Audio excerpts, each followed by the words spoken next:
That was stupid. Oh.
Mm.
Oh, hi Zeno. Donald Duck snips your pocket. Yeah, yeah.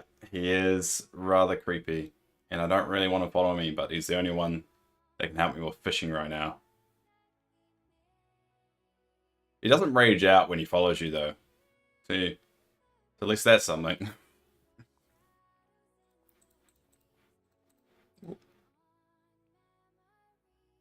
Does he go? But yes, he does. So, with your companions and all the companions you get in the game, so all of these fellows, they give a little buff. So if you look at it, a hangout bonus.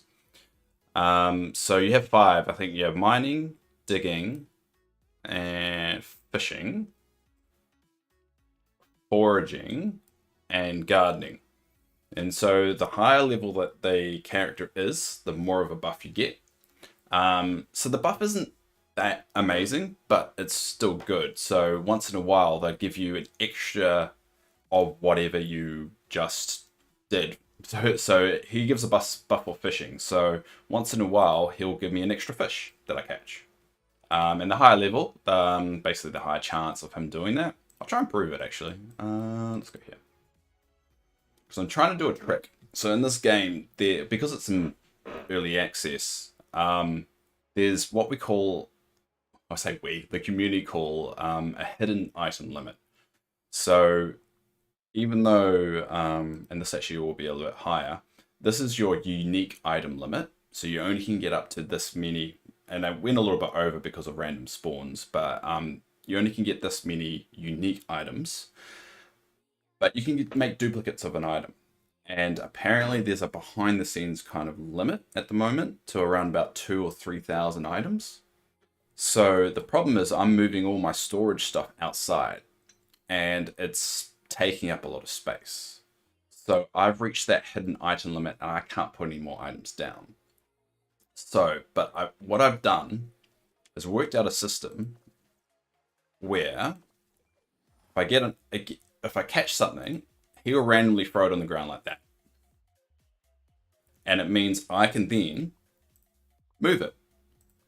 And so that allows me to break that limit. Yeah, they're going to increase it with probably with an update, because you have to realize this game is actually not supposed to be officially released until next year. So they're in early access. So they're never intended for people to go that crazy yet. And they're kind of just like releasing it, fixing all the little bugs, then releasing a bit more, fixing all the bugs, then releasing a bit more. Now, unfortunately, this crabs, I already set the crabs up. So that one doesn't help me, but there is a fish around this area that I do want, the tuna. So that's why I'm around here. Yeah, exactly. So the next update comes out in, I think, the 6th of December. It's a Toy Story update, so you get Toy Story characters. But they're actually going to be introducing a lot of fixes, including an issue to challenge, to fix that. I don't know fix, but to address the item limit, whether they're going to increase it or just allow you to see that hidden limit to see how far above or below you are. So that's what I'm looking forward to. That's in 2 weeks. I've only recently started streaming this game a couple of weeks ago. So what I'm actually thinking of doing, because I only do like 2 or 3 hours a day of the streaming, I'm actually thinking about doing a whole day of streaming when the update comes out, which is going to be an interesting challenge for me because I haven't done it for years of streaming that long. So it'll be in about 2 weeks. So we'll see how that goes. I'm looking forward to it because there are a few people that come along and enjoy watching the game with me. So most of the time I'm by myself, but that's what you get when you're a small streamer. But once in a while, there's a few people that are keen to talk about the game and look at it. So I'm looking forward to that. And I think what's really cool, and this game is not really a game I would normally play. Not on stream. I've been playing only this game on stream, but like behind the scenes, like I'm a Halo guy. I'm a first-person shooter person. I've never played in like Stardew Valley or anything, but this game is like new and fresh for me.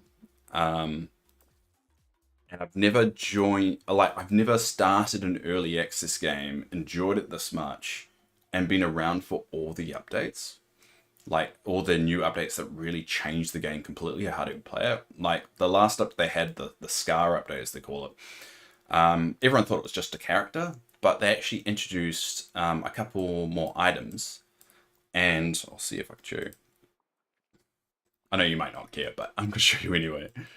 Uh, so they introduced two new items into the game, two more resources, and there's a bunch of new items. But they also introduced this cave, which is like a complete another section to the game, which actually changes, well, gives you some more like some more unique gems, but also changes another area that you can farm for items as well. So it can change the economy slightly. Yeah, exactly. So I'm kind of approaching like streaming this game as more of a like on Twitch they have like just chatting. This is like my just chatting, but with a game playing at the same time. Because I play this anyway, right? I've been a little bit obsessed with it. So it's gonna happen anyway. And the way I see it is like I might as well just stream it. So once in a while, I will be playing it, and someone will pop along and have a chat with them. And it kind of fills that void of like when you're in the grindy mode of a game, you know. Um, So that so that's what happened last night because I play it right before I go to bed, and right when I get up, it actually helps my ADHD to get into a really good routine. And because I hadn't had that routine previously, I was struggling. And ever since I started doing this, I mean, things are getting easier. I wouldn't say they're completely better, um, but they're definitely getting easier. Oh, that's something I want. Anyway, what was I saying? Joys of ADHD. I can't remember what I was saying, but let's put that there. No, not that one. Ooh, ooh. But what I say, yeah, I'm kind of taking a very casual route with these plays, and luckily, some people that used to follow me ages ago found that I was still streaming. They come along. They don't even like the game. They're kind of just there for the chat, and I like that. It feels like more of a chill out chat. But if people are interested in the game, you can do it too. So that's the angle I'm going for. So that's why I'm a little bit hesitant to do all the you could say RNG of Twitch, of like do things a specific way. It'll have all these fancy layouts, play the specific game, work out your timing and make sure you stream at, the best optimal time for audience. It's like, no, I've got a full-time job. It's a very not high strung, but just high pressure job in my day to day, which I finally have a job that kind of makes me relatively stable. I mean, I wouldn't say I'm rich, but I'm not struggling to pay the bills anymore. So never played it, just no. Oh, cool. Oh, that's right. Sorry. That's right. We were around with Ina. Sorry. I'm always bad with names. Weird. And Twitch is the worst for it because everyone has so many unique names.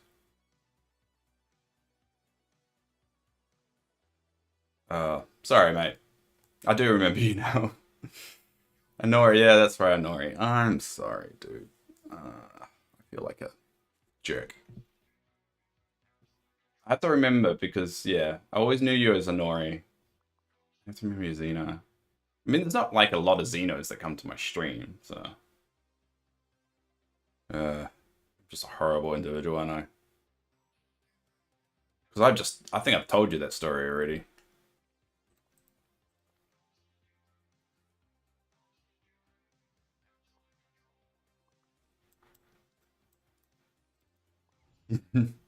Well, thanks for popping up. You're actually the only one that did this stream. I mean, I've only got about 10 minutes left in me before I have to do the whole work thing because I do it in the morning.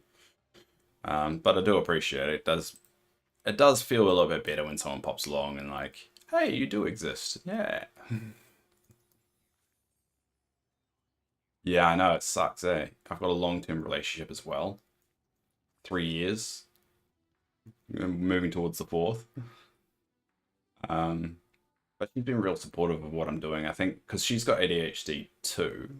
She was actually the one that helped me get diagnosed. She was like, you're doing a lot of things that I do. We have different, obviously, I think we've got different kind of, I wouldn't say versions, but different styles of ADHD. But she's the one that really kind of pushed me to get diagnosed. I got medicated. being on medication really helps my brain. A lot less dark thoughts, which is positive. Um, and I can get more focus, and that's how I ended up with a decent job. Yeah. I mean, if she ever told me to stop or not do it, obviously I'll stop doing it. I think she I would say tolerates it because she's seen having this routine has really helped my work and has really kind of set me straight a little bit, which is really good.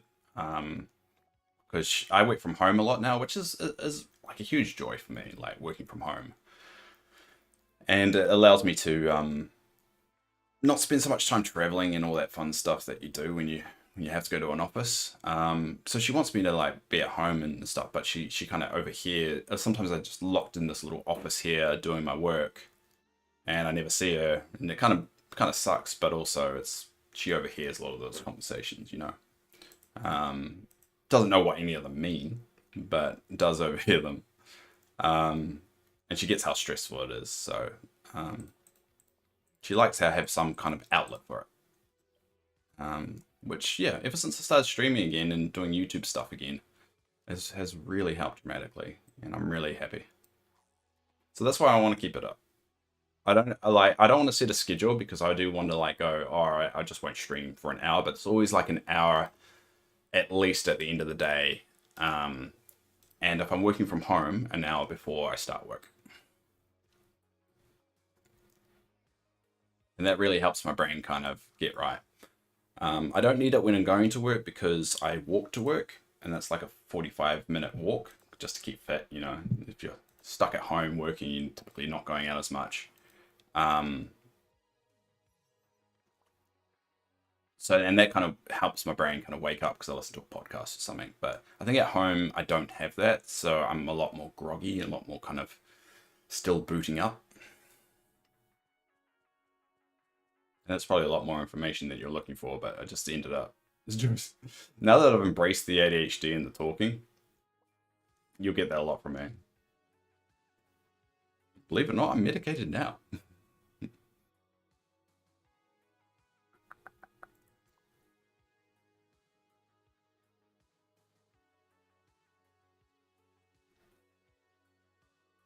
Yeah, I mean it's not as great, but I think that's from a creative outlet I enjoy. Working at home was great for me, but some D-bags ruined it and had to go back. Ah, that's annoying. Yeah, there's always, you know, what's the saying? You only can move as fast as the slowest carriage. So yeah, if someone ruins that, luckily I'm in a role that there is a lot of expectation and pressure, and there's not a lot of us, so we're all kind of on the same page. And I actually don't sit with anyone at work because all my team's remote around New Zealand. So there isn't actually much point for me to go to the office other than the corporate principle of the rule for everyone. Like if there's an exception here, there'll be an exception there, and it will just snowball. So I get that. Um, but to be honest, no one really notices if I don't go in. I'm just not there.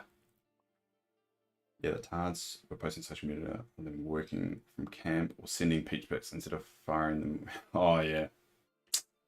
See, that the people that should only work from home should be the ones smart enough not to do that. Like, if you're gonna do it, don't let people know that you're doing that.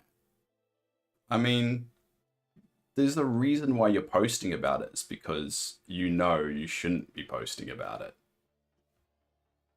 So to be honest, like, some people are just dumb. And I think it makes the company more nervous that they've hired people that are dumb enough not to realize that. That's probably what they want people in the office. It's like, if they're dumb enough to like broadcast that they're doing this, imagine what else they'll do if we're not looking.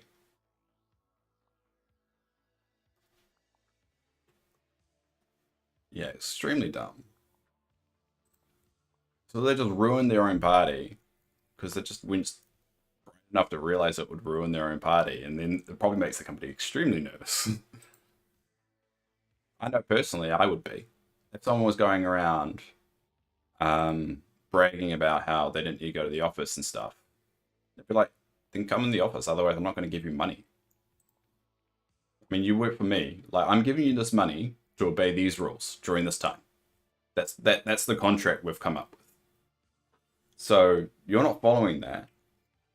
Why the hell would I give you more money if you're not even going to follow what I'm telling you to? And I know that's a very harsh approach, and there are kind of limits to that, obviously.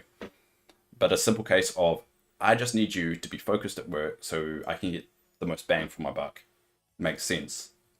But if I'm like, I'm giving you all this money to get the bang from the buck, and then you're off somewhere and I have no idea if you're going to be focused or not. I mean, I do stress, like, I'm a big believer in workers' rights, but I'm also, it has to go both ways, right? Yeah, shipment with no answers. Yeah, yeah. Yeah, that probably doesn't help. And there's probably no incentive for it as well. Like, in my particular company, we do have incentive for, like, hey, if you play by the rules, you do this. This is, the pathway, right? So, like, you here for a couple months, your attendance is good, everything's sweet. We'll let you remote work. I'll let you do X, Y, Z. And I like that because, I mean, some companies don't have like a pathway to progression, and I think that's what makes it a little bit tough sometimes. But if you don't have the pathway to progression, there are other things you can look at that can help with that focus. Like, people say stock options and stuff like that, but I think it's more of and it has been for a while, but I mean, things are changing slightly, but quality of life is so important. And you need to show that, hey, you can have a better quality of life, not just financially, just like in your life, if you hit these goals, and then I'll give you that. Yeah, got to be friends with everyone. I've got a similar company that's like that, and I think it needs to be a balance, right? Because I think my company swung too much towards trying to make everyone happy that the work struggles to get done. And yeah, I struggle with it because I don't believe workers should be taken advantage of, and I don't believe they should be pushed further than they can, or that they have capacity to. But I'm also like, I get told off for being too negative sometimes. Um, but like, internally, I'm a positive person. I'm negative in terms of, like, this isn't working. This is not a good idea. It's going to make other people's lives more difficult.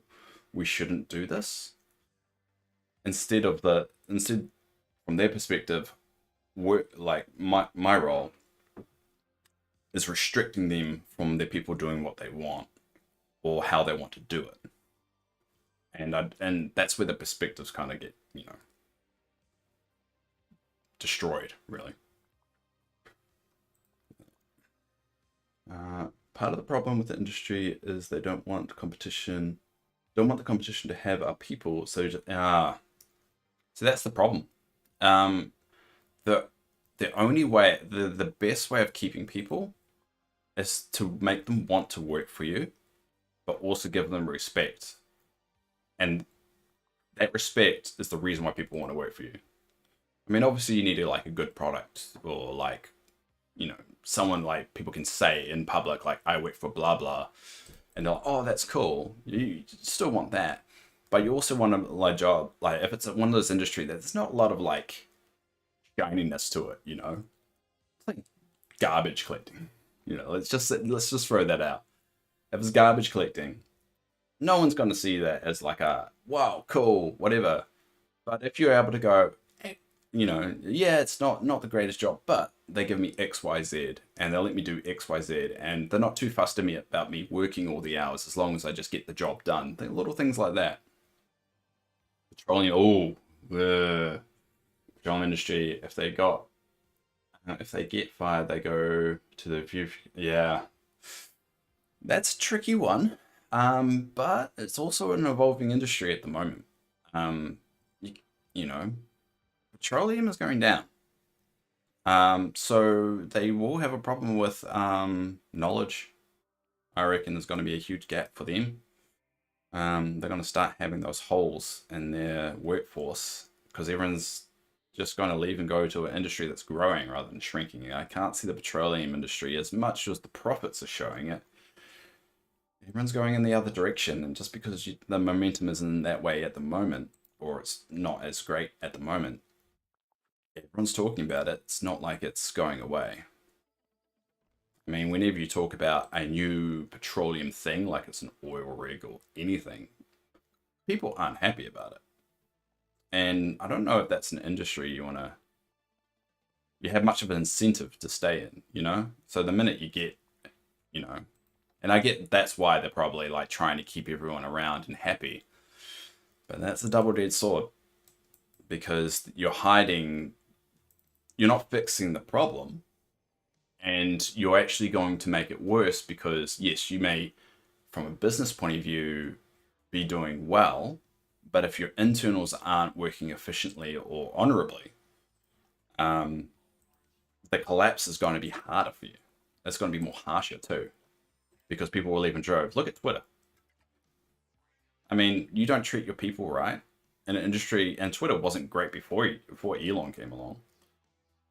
It's just going to collapse. We see a lot of propaganda against solar as well, which I find funny. Oil will have to be at least past. Yeah, wouldn't.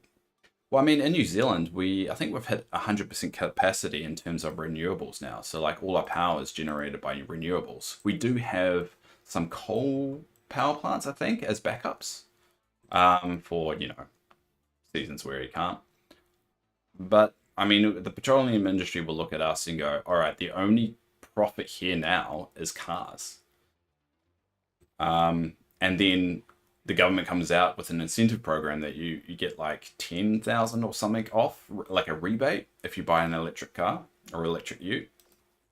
And that stuff eventually will have a flow on effect.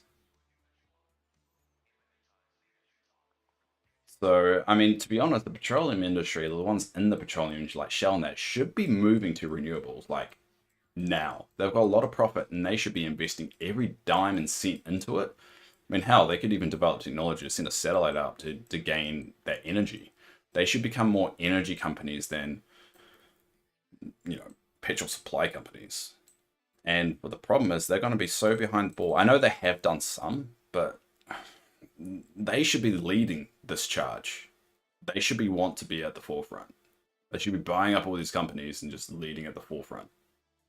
Because it's just like the tobacco industry, right? Eventually, one's going to take over the other. Vaping is going to take over the tobacco industry. The cannabis industry is going to drain from it as well. If they don't just get in that right now and show them, they're just going to be behind the ball, and it's going to be too late because the companies are too big. They can't afford those huge losses. The problem is Shell is now owned by the Saudis. Yeah, they will, but I think they're in for a really nasty surprise. And the ironic thing about Saudis, they've got a lot of room to set up solar. They should be investing in that because they've spent all this money on all this infrastructure because they know it's going to run out eventually, so they want to be a tourist spot. But the human rights record is crap. The only thing they've got going for them is this oil. And then once the majority of the world moves away from them, they haven't got much left. I mean, the only reason they can charge as much as they do is because it's in such high demand. But if you get people going, we don't actually need so many anymore, they'll be like, no, we'll lower prices. And those profit margins will go down really quickly. They've got more money than any other billionaires. They could buy it all out and sell it back to it. Yeah, if they could, but they won't. You know why they won't? Because they're comfortable. They're comfortable. Reputation is key. So, I mean, they may have all the money in the world, but they also have a bad reputation. And bad reputations can snowball very quickly. So, I mean, you could have $1 billion, but if no one wants to deal with you, money's not going to really mean much. You're going to have to do a lot of workarounds to get what you want. And they're going to be spending more, because the problem with, like, it's going to be a snowball effect, right? they're going to start running out or not getting as many profits. They're going to be spending more into other endeavors that get them those profits, but because they're so behind the ball and they've got such a bad reputation, and all these new companies with good reputations are coming out, there's not really any incentive to go with them. And tourism is going to be, after this Qatar thing with the World Cup, people are going to be very hesitant to go on that side of the world because they go back on their word. I don't think Qatar really knows the damage they've done internationally by saying one thing and then at the last minute, like the day before, switching up and changing their word. And that stuff sticks around. It's like, how do we, like, because Saudi Arabia's applied for, I think, the 2028 or 32 World Cup, something like that. And now people are going to be looking at it going, all right, they've got the same system as Qatar. What's stopping them from just changing the rules again? What's stopping them from lying? And I think the argument with Qatar was, well, we haven't given them a chance. We haven't given anyone in the Middle East a chance to prove that they can change, that they can play ball. They gave them a chance, and it blew up. And I think that was a roll of the dice FIFA had. Said, all right, yes, it's a bad pick, but financially it makes sense, and potentially it could bring some good. I don't think they ever thought that potentially bring good, but they're like, from the perspective of the international audience, it could bring some good. And honestly, I think it blew up in their face. Yep, they'll never feel threatened, like the cash flow will slow down. Qatar's, I guess, use it really. Yeah, exactly. But the problem is they lied. I mean, there's nothing wrong, and there is something wrong, but if they're upfront about it, it's different. If they're like, if when it comes to LGBT people and like saying, yeah, we're accepting, they said that. Now they're not. And when they said, you can wear the armbands, but no, you can't anymore. Oh, you can drink beer. No, you can't anymore. So, I mean, it is one thing having like religious ideals, and another thing going back on. I'm not a religious person myself. I'm just trying to see it from like, there's one thing, on one hand, having religious ideals kind of sucks, but also you kind of should stick to them and not like flip flop.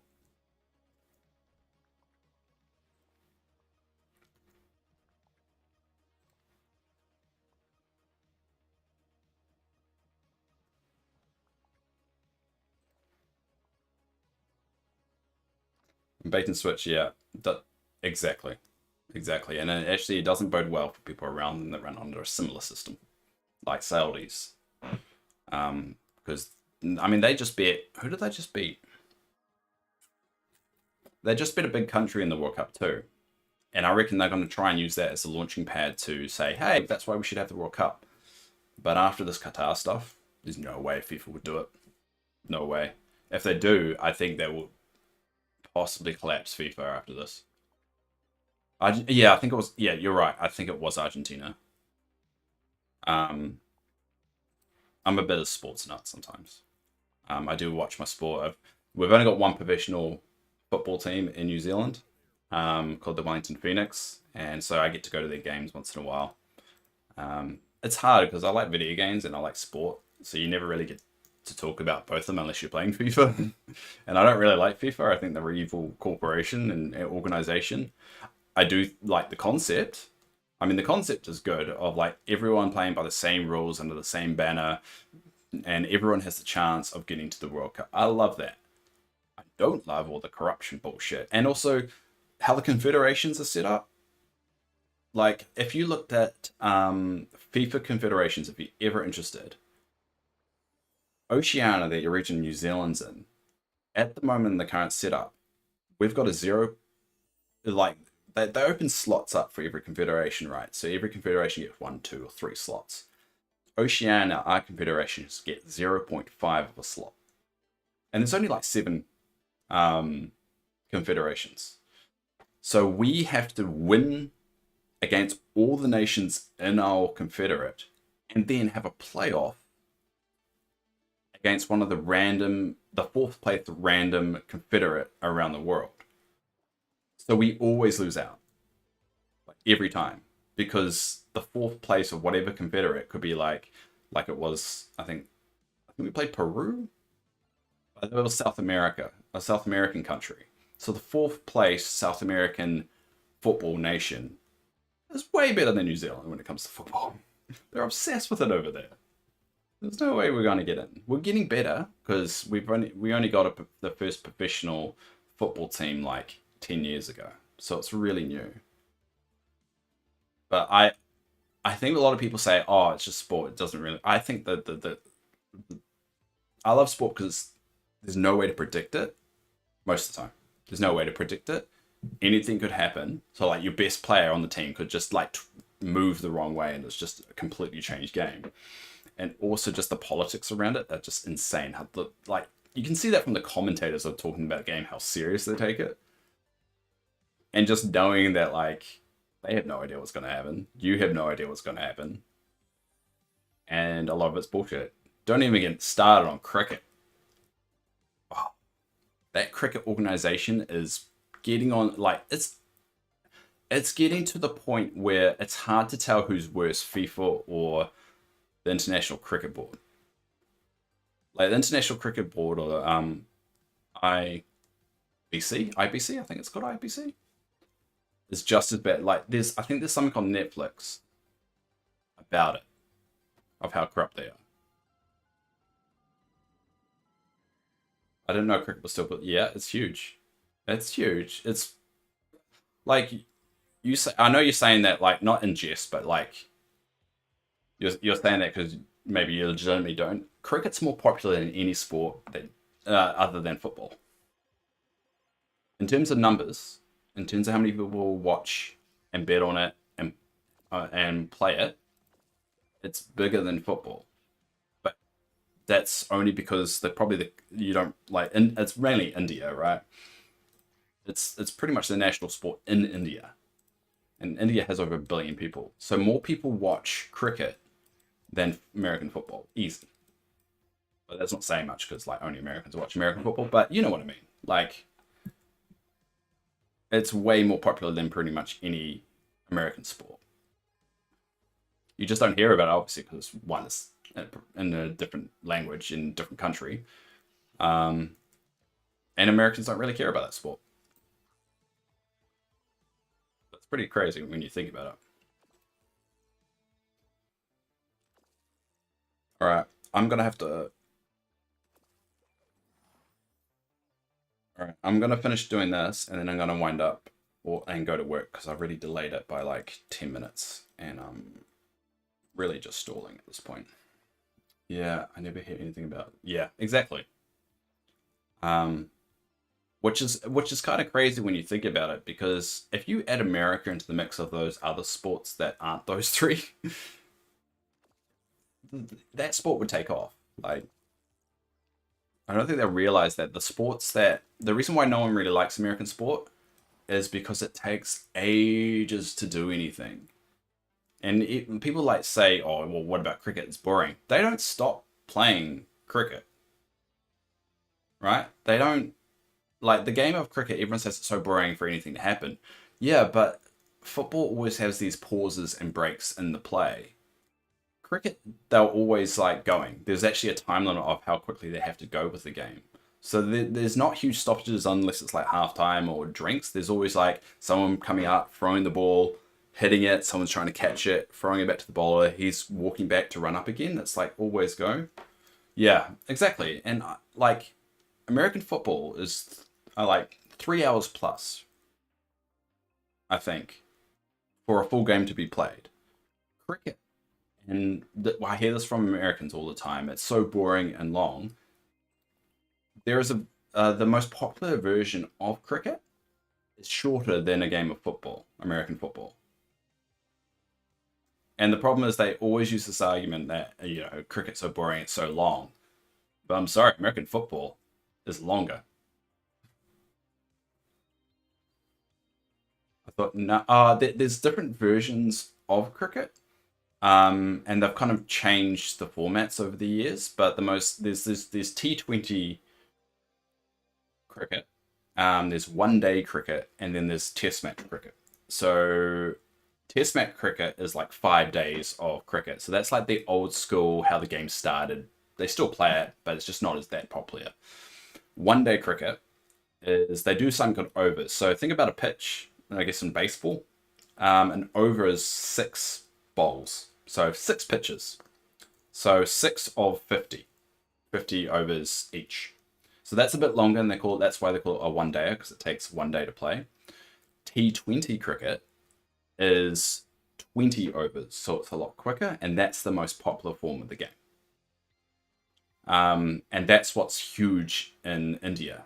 And that version of cricket takes like less than 3 hours sometimes to play. And that's why people love it so much. Because it's more fast paced. There's not people like being strategic with it. Like, all right, we need to get as many runs as possible. Let's just whack the ball as much as we can. And that's why it's so popular. So, how long is an average game of cricket? Yeah. So I'd say an average T20 game is about 2.5 hours, I would say.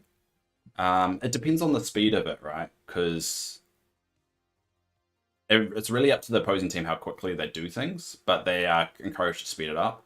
One day cricket is, I think, eight hours, I think, but there's breaks in between. Obviously, it's not like 8 straight hours. There are some breaks, and Test match cricket is just 5 days of like a 1 day cricket game. But there's no limit on it, so that's why 1 day cricket is still popular. Is because a lot of people are like, oh, there's only 50 or 20 overs to score runs. In Test cricket, you just you try and score as much as possible until you're out. So there's little sticks behind where they bat. So if they hit the sticks, they're out. And it's like baseball. It's like you only have a limited amount of people that you can get out before you switch. Same with cricket. So there's 10 for cricket. And there's 10. Yeah, it's 10 for cricket. So once they get 10 wickets, the round's over and you swap. Exactly. Exactly. So in baseball, there's multiple innings. In cricket, there's one. Unless there's one, unless it's Test cricket. So like the 5 day one, then there's two. So it's not like they just try and whack it and with no regard because they know they'll get another innings. They kind of have to be smart about it. So that's why the whole bowling thing is quite interesting. So there's different ways to bowl. It's like, what's the strategy here? If your team's falling behind in terms of runs, so you're going to be a lot more aggressive. So the bowler will probably go, all right, I don't want slower balls. I don't want to make it easy, but also I don't want it fast, because if they do hit it, it's just going to fly off and they'll score heaps. So it's a bit strategic. Anyway, and all right, I got to go because I'm already falling behind because I stayed a little bit longer. But thanks for joining. Obviously, I'll be back in 12 hours time, 13 hours time. But you'll probably be away. Yeah, you have fun doing whatever you're doing. But I appreciate you popping along, mate. It really makes these things a bit easier. So thanks, mate. All right, I'm going to go before I get in trouble. See ya.